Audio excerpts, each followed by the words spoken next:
I would like to give my warmest and most appreciative thank you to La Frontera and the Tucson International Mariachi Conference board members, in particular to Mr. Johnny Contreras, Salvador Gallegos, and Adrian Perez for their continued support, and all of you here this afternoon. I would like to begin this presentation by acknowledging that none of this could have been possible without the network of individuals comprising of music practitioners, their family members, as well as close friends. No one does anything like this alone. Therefore, I want to extend my deepest and personal thanks to each and every one of them for their support and encouraging words.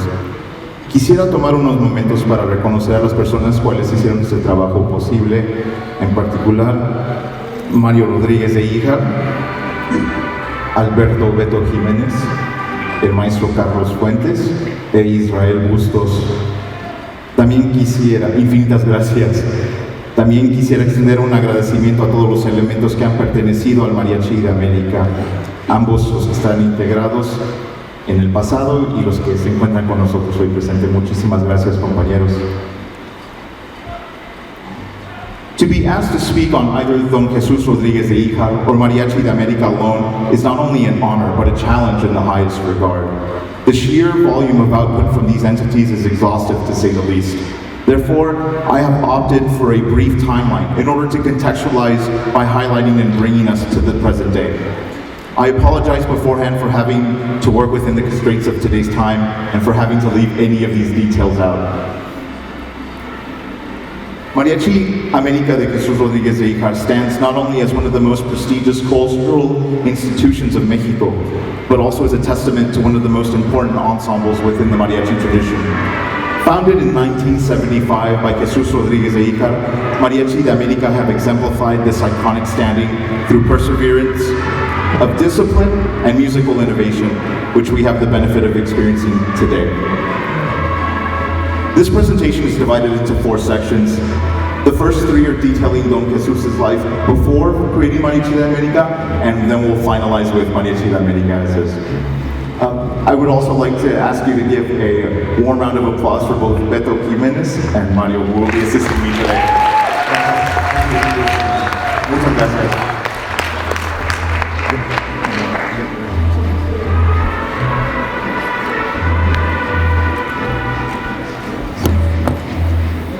Is this okay?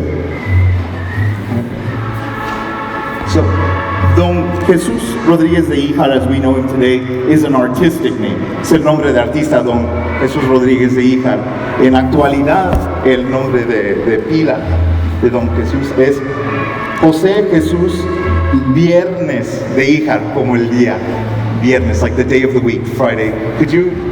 ¿Nos podría decir un poquito sobre el nombre Viernes? Adelante, Mario. Hola, ¿cómo están todos? Muy buenos días.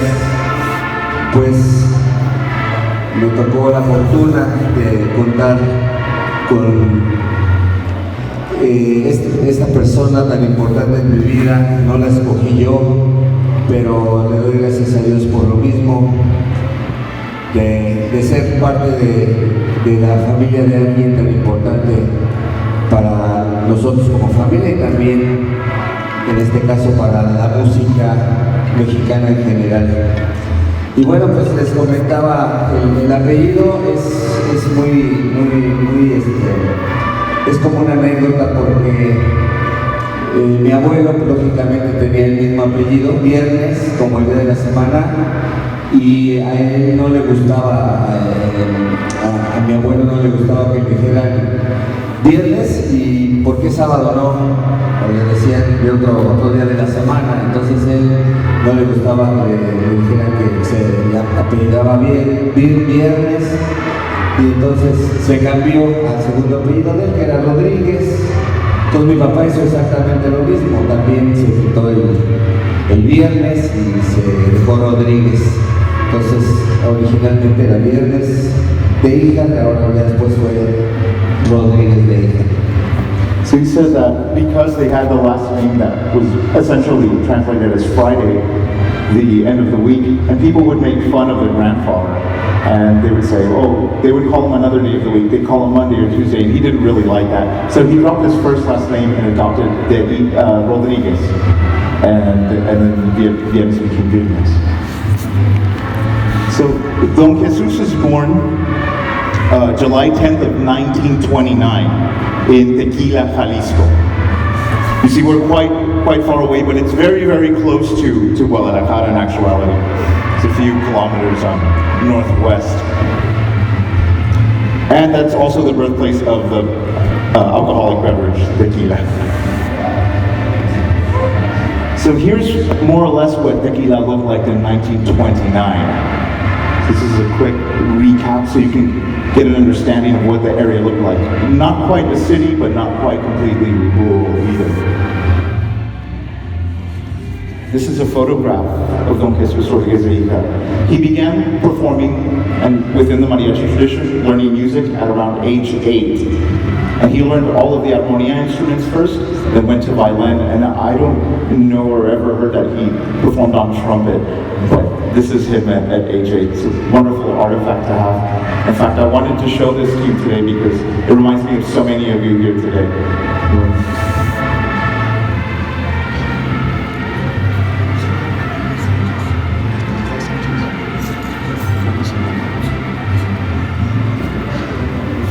Bueno, una anécdota. Don Jesús Rodríguez de Hijar a esa edad se trasladó a la Ciudad de México con su tío Antonio de Hijar. Se fueron a la Ciudad de México y ya acompañaban a una cantante muy famosa que se llamaba Matilde Sánchez, la Torcasita, a esa edad. So at age, around that age, he said that an uncle of his, Antonio de Hijar, took Don Jesús over to Mexico City to live. And they, already at that age, he was already accompanying famous singer La Torcasita, Matilde Sánchez. So getting right into the performance experience at a very young age. So now we come to the name Jesús Rodríguez de Hijar, which is his artistic name. And during this period is where he started really developing musically. A quick anecdote is Pedro Infante used to travel all over Latin America giving presentations. This is a photo of him in the 1940s. Radio Maracay, which would be in Venezuela. See, it would be common for artists to go and be on live radio for those areas. Here's another photo from that time, now accompanied by full mariachi, and that's Don Jesús to our left there, on the violin. Another important fact is that, aside from being a good friend of Pedro Infante, he also composed this piece. He arranged this piece for Pedro Infante. Y en vez de despedirte con reproches y con llanto, yo que te quise tanto, pido que seas feliz, feliz, feliz. Que seas feliz, feliz, feliz. Another important arrangement of Don Jesús' early career was Llorarás, Llorarás for Javier Solís.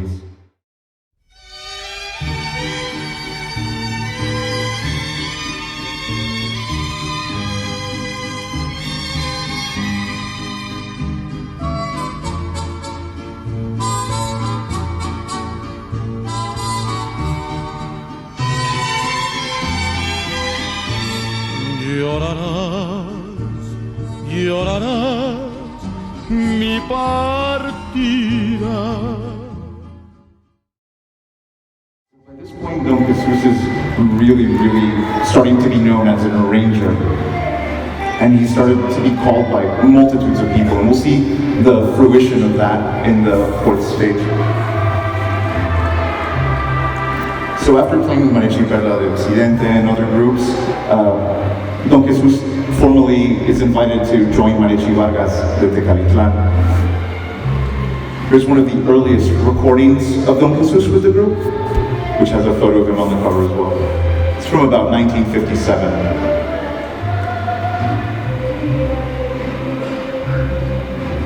And throughout his period with Mariachi Vargas, he kept on arranging for different artists under the same RCA Victor label, or RCA Records, as was customary for Vargas to do in accompanying every artist that recorded with him. Here's another arrangement of Don Jesús' Cielo Rojo.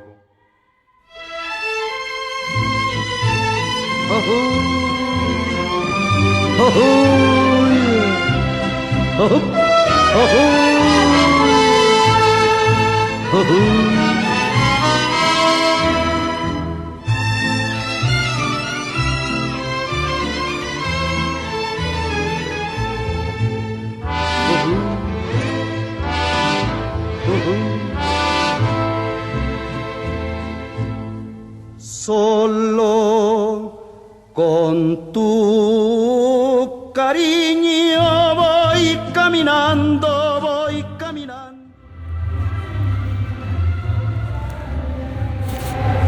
This is a photo of Mariachi Vargas from 1966, of which Don Jesus was already musical director of this ensemble. This is a picture from the Embajada Mexicana de Turismo, and this is on behalf of Aerolíneas Peruanas, or Peruvian Airlines.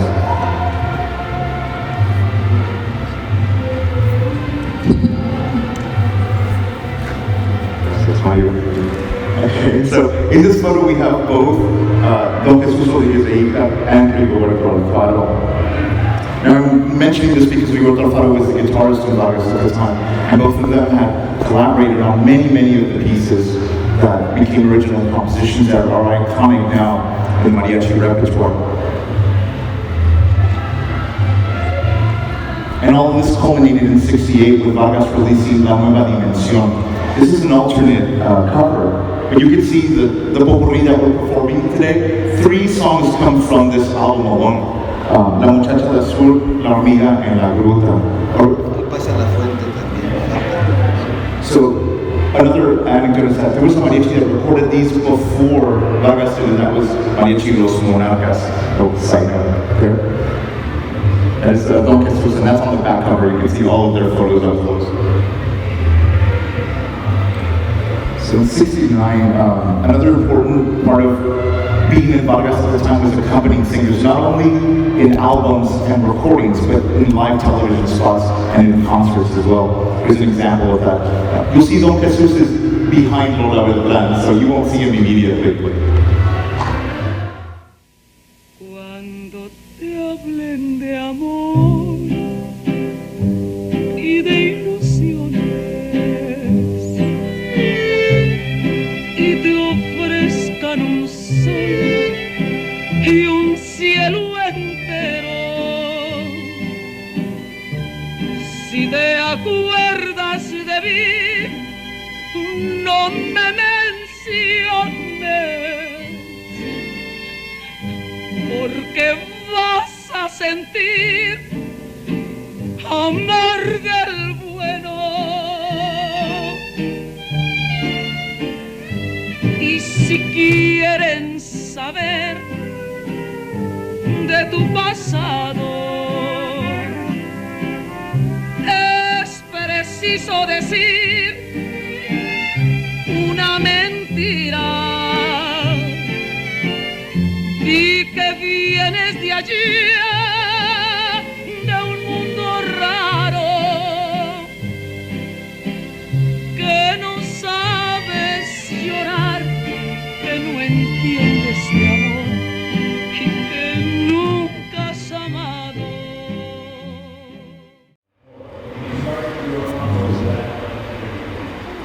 Then in 1970, the album is released Fiesta en Jalisco, and that's where we'll find La Fuente, which is the other component to our potpourri.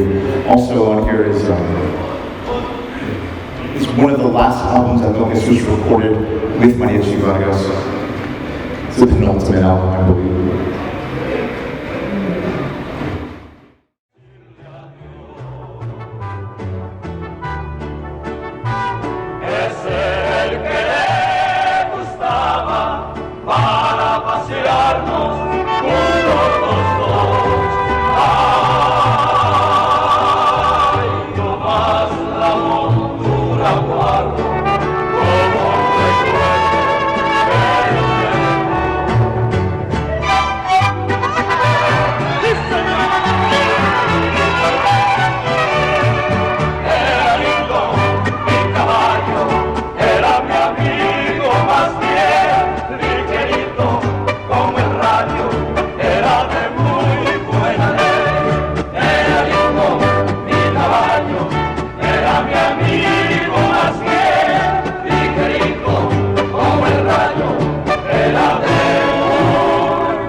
after the period in which he was the Mariachi Vargas musical director, Don Jesús Rodríguez de Hijar decides to leave the group in other pursuits, particularly to focus more on arranging and accompanying.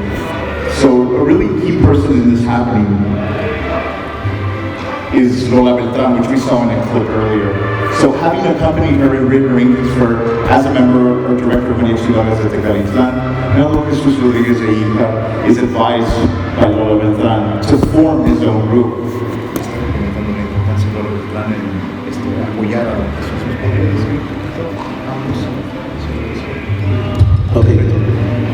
Cuando el maestro Jesús Rodríguez de Hijar deja la dirección del Mariachi Vargas, la razón que deja el Mariachi Vargas es porque él era el arreglista del momento. Él escribía muchísimo para muchísimos artistas, ya no le daba tiempo de cursar altavoz de dirigir al Mariachi Vargas, porque tenía muchas giras, pero aparte estaba escribiendo para muchos cantantes famosos en esa época. Él era el famoso. Entonces él deja de formar parte del Mariachi Vargas y se dedica a escribir. Y un día Lola Beltrán le dice a don Jesús, necesito que me tengas un mariachi porque tengo una serie de conciertos en el Templo de Bellas Artes con la Orquesta Sinfónica. Y Jesús le dijo, pero no tengo músicos. Dice, no importa, dice, arma un mariachi y yo te apoyo. Si necesitas trajes y todo, yo te puedo apoyar con los trajes y con los sombreros. Esa fue, Lola Beltrán quería muchísimo a don Jesús, muchísimo. Fueron amigos de siempre, hasta que murió la señora Lola. So Don Jesús was already really renowned for arranging, and in Vargas he had accompanied a multitude of artists. So he was very, very much sought after, as Beto was mentioning. So upon leaving Mariachi Vargas, Lola Beltrán contacts him and tells him that she's going to have 3 concerts in Palacio de Bellas Artes in Mexico City with the symphony, and she asked Don Jesús to accompany her. He says, but I don't have a group. She said, that doesn't matter. You gather the musicians, gather the talent, and I'll help you with whatever you need, whether that be trajes, botonaduras, sombreros, anything that you need just to make the group and get the group going.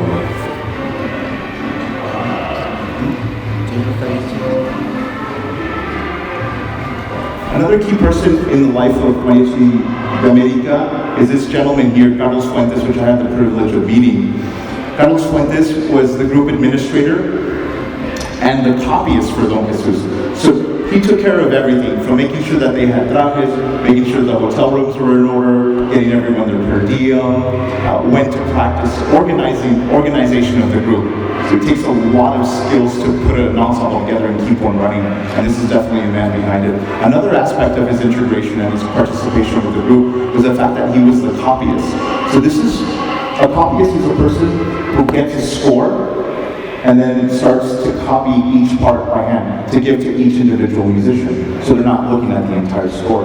So Don Jesús would write the score for orchestra or just for the mariachi ensemble, and then he would have to take out every single part by hand. Obviously before the time of computer technology, we're talking about Finale and Sibelius and all of these things that do all this stuff almost automatically for us today. So he remained with the group for approximately 20 years, from 75 to 94 in this position. Another key component of Mariachi de América's success was appearing on Siempre el Domingo, and it can't be understated how important this show was. The show was transmitted all over Latin America, not only in Mexico, and of course it would only be on Sundays, always on Sundays as it's translated, but it would also be shown in the Iberian Peninsula. And around this time period, if anyone was to be a singer of any caliber or to have any type of fame, even if they were from Spain, they would have to come and appear on Siempre el Domingo, and that was kind of a moment where they finally made it. And so, as I was talking to Beth earlier, he said that Raúl Velasco, the group's host, asked Don Jesús to bring his mariachis to start accompanying singers. ¿Podría contar un poquito sobre Siempre el Domingo? Ok, Siempre el Domingo fue un programa de televisión que duró muchísimos años, creo aproximadamente arriba de 20 años, 20, 30 años. Entonces, Don Jesús, antes estaba con el Mariachi Vargas, iban a ese programa de Siempre el Domingo. Era muy popular, súper popular, porque la mitad del programa casi la mitad del programa era dedicado a la música mexicana, muchos cantantes de ranchero, Vicente, Lola, Amalia, muchos cantantes. Entonces don Jesús Rodríguez de Hijar era el director musical ya de ese programa. Y Raúl Velasco le dijo, ¿sabes qué? Tráete tu mariachi y quiero que este mariachi sea parte de Siempre el Domingo. Y le dijo que sí. Entonces llegó el mariachi y le dijo, Raúl Velasco le dijo a don Jesús, bueno, ¿y cómo se llama tu mariachi? Dice don Jesús, es que todavía no le pongo nombre, yo le quiero poner Mariachi Guadalajara, pero ese nombre está registrado a nombre de Rubén Fuentes. Y le dice Raúl Velasco, dice, no te preocupes, dice, ponle mejor Mariachi América. Y le dice don Jesús, no, dice, porque el Mariachi América ya está registrado por Alfredo Serna. Le dice, no te preocupes, Jesús, no te preocupes, Chuchito, ponle Mariachi de América, de Jesús Rodríguez de Hijar, ese es su mariachi. Y así fue como el señor Raúl Velasco bautizó al Mariachi de América.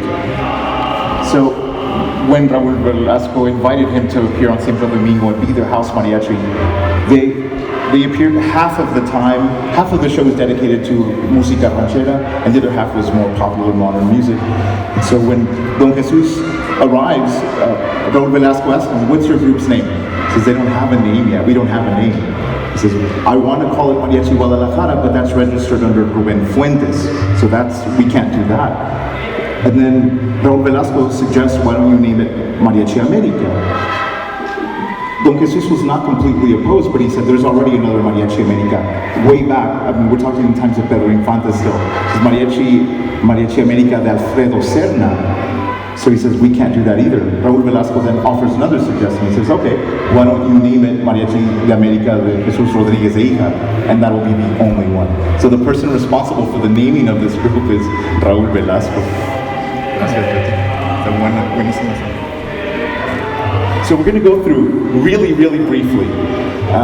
It's going to be exhaustible, the amount of albums that either Don Jesus has arranged for, only on certain tracks or entire productions, or that Mariachi de América has appeared on. So here's just to give you a brief sample of some of the output of this group. We have Beatriz Adriana, cello, David Corpus, Estela Núñez, most popularly Una Lágrima is arranged by Don Jesus. Juan Gabriel, se me olvidó otra vez, a landmark album for this show.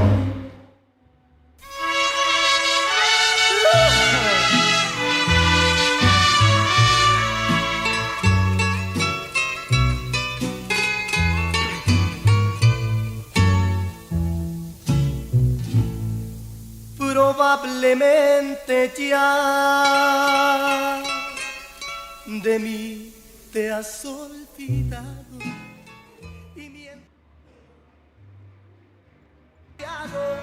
se me olvidaba que ya habíamos terminado, que nunca volverás, que nunca me quisiste, se me olvidó otra vez.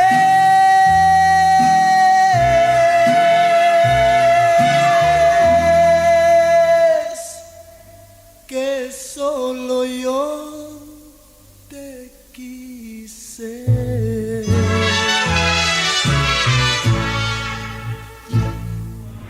Carlos Fuentes remarked in one of our conversations that Juan Gabriel, when he started singing with Mariachi, didn't even have a traje yet. So that's how this whole concept for this album art came about. That Juan Gabriel didn't have a traje, so they decided to do kind of a mirror shot of both. Him without traje and then him with traje once he received it. Julia Palma, this is for the Quinto Festival de Canción Ranchera. Don Jesus arranged this double to sing. Julio Alemán, famous telenovela actor. Laura Moreno. Lola Beltrán, her arrangement of Paloma. Negra es Don Jesus. Lucía Méndez. Manolo Muñoz. Rafael Salazar. Rocío Dúrcal Tarde. This was her first album with Mariachi. Ok, cuando Juan Gabriel era muy popular, era un compositor muy popular y había grabado primero el primer disco de Mariachi que grabó, lo grabó con el Mariachi Vargas de Tecalitlán con arreglos de don Jesús Rodríguez de Hijar, y se hicieron muy amigos Juan Gabriel y don Jesús. Entonces Juan Gabriel, uno de los ídolos de Juan Gabriel era Rocío Dúrcal, vivía en España Rocío, y entonces le dijo Juan Gabriel, le dijo a don Jesús, le decía de hija, le voy a hacer unas canciones a esta españolita, a esta Rocío, quiero que le arregles el disco, ve a la compañía disquera y arréglate de precio. Y le dijo don Jesús, oye, pero ella no es cantante de mariachi. Dice, no te preocupes, tú le vas a enseñar a cantar ranchero. Y así fue como don Jesús enseñó a Rocío Dúrcal le enseñó a cantar mariachi. So at the height of Juan Gabriel's popularity, he was an avid admirer of Rocío Dúrcal, and he called to Spain to bring her to make a production. He told Rocío, I want you to sing my songs.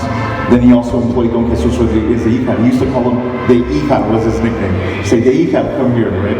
De Hijar, I want you to arrange Rocío's first album for mariachi.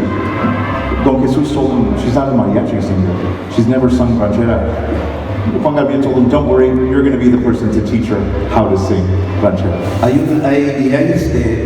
Hay un video en YouTube donde Rocío Dúrcal tiene una entrevista en una televisora donde Rocío Dúrcal de sus propios labios sale diciendo que Jesús Rodríguez de Hijar fue su maestro de mariachi de ranchera. Él fue el que le enseñó. So he's citing a video that's on YouTube of an interview with Rocío where she says explicitly that, or she credits Don Jesús with being her teacher for ranchera. Here's a clip of Rocío from this time period.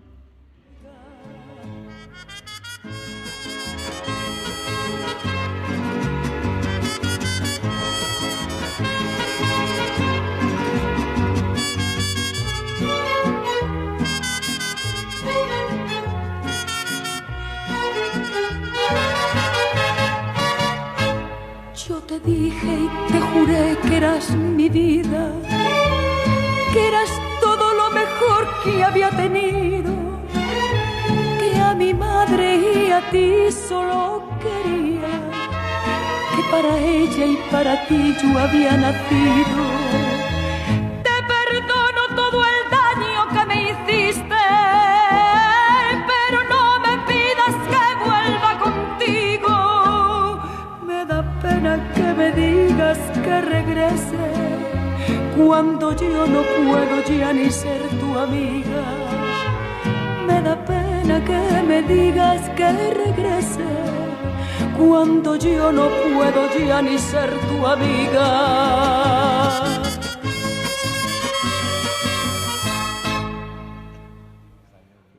So Beto was just mentioning that Tarde could have been a kind of a hybrid arrangement between a few composers because they were so, Don Jesús's demand as an arranger was just so voluminous that he could not keep up. So he had to have people assist in helping him sometimes. Also, Vicente Fernández's Las Llaves de mi Alma is also credited as an arrangement of Don Jesús's. And Yolanda del Rio's production here is also there. So we're looking at just in a few minutes, I mean, you could spend entire months of your life listening to Don Jesús's arrangements for Mariachi de América. And for later, if all of you have a Spotify app, if you go to the search bar and go to your camera later, I'll have a QR code where I've made a playlist for you to listen to this with your own time, because it's already 3 hours long, I think, and I'll keep adding to it'll get insurmountable. So Mariachi de América themselves became a recording artist. Here's 2 examples of that, and I think these are still available today on the market, maybe just with different covers. The one on the left is, of course, Éxitos de Juan Gabriel, and so they would record instrumental tracks, but with the notion that they were the recording artists for Juan Gabriel. So the fidelity on these is absolutely amazing, and I have some of those on that playlist as well. Another one was this really interesting album, Homenaje a John Lennon, de Mexico a John Lennon, which was produced in '81. So upon hearing of John Lennon's assassination, both Rigoberto Alfaro that we had mentioned before and Don Jesus get together to make a production, an homage to John Lennon. They were huge Beatles fans. In fact, you even hear of them arranging Beatles melodies into songs from Jose Alfredo or things of that nature. So these two are widely available. If you get a chance to get these, they're awesome to listen to. Another series of recordings that they embarked on was Mariachi para Celebrar, volumes 1 through 3, but I think particularly America's on 2 and 3. And so I wanted you guys to hear a little bit of a reharmonization that Don Jesus did on this Fiesta en Jalisco introduction.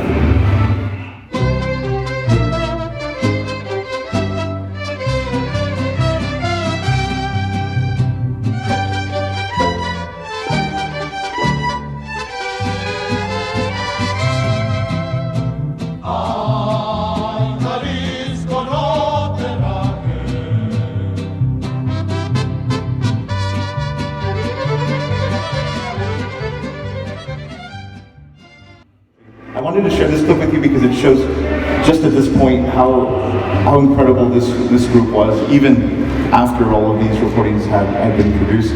Particularly in 2004, they did a presentation in Teatro de Gollado, and you saw that previously one of the trumpet players, Crescencio Hernandez, had performed with Mariachi Vargas under the direction of Don Jesus. So Don Jesus invites him to perform with them in Teatro de Gollado in 2004, and a lot of the members that are here today you'll recognize them from this recording.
Recorded a production in 2017 titled Amar y Vivir.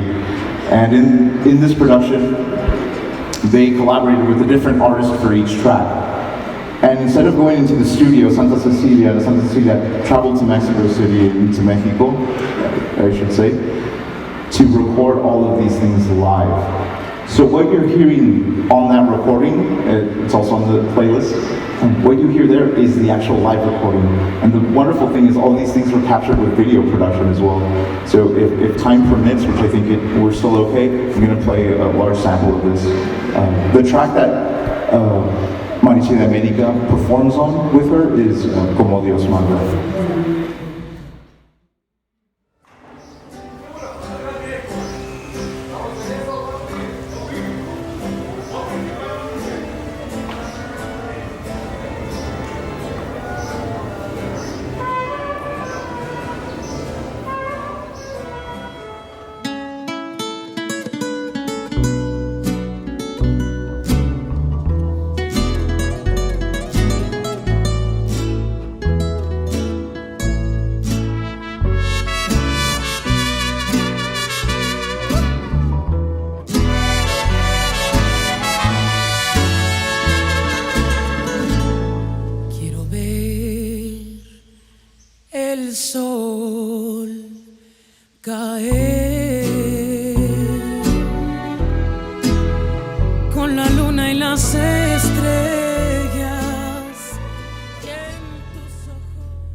Contigo.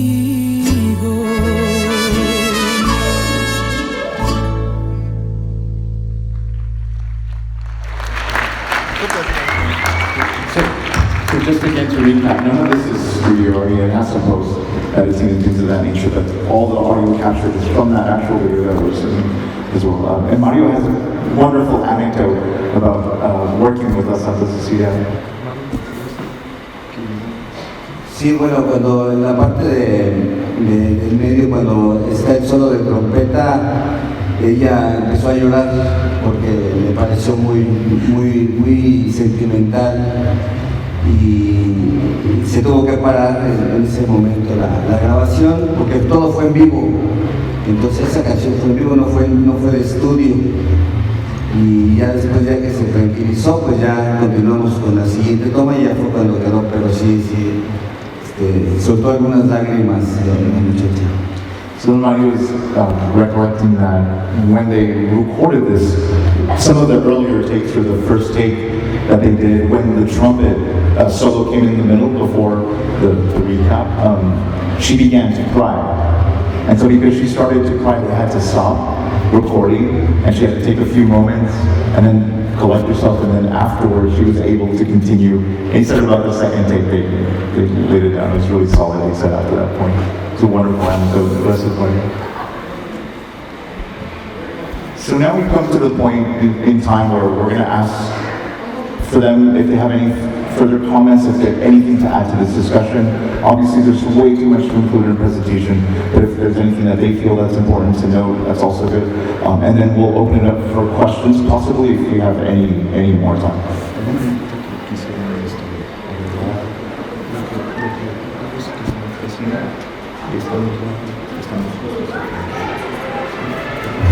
So I'll leave this up on the screen.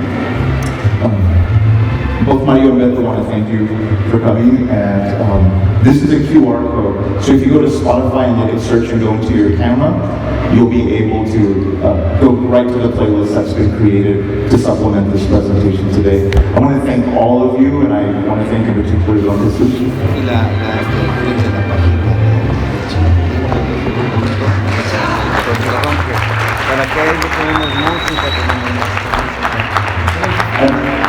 One more thing that we're going to add is Mario asked for you to visit Mariachi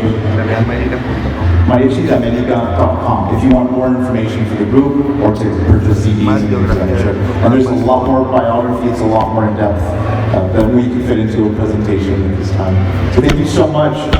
Thank you. I'd like to thank them and Johnny and everyone here. Thank you guys.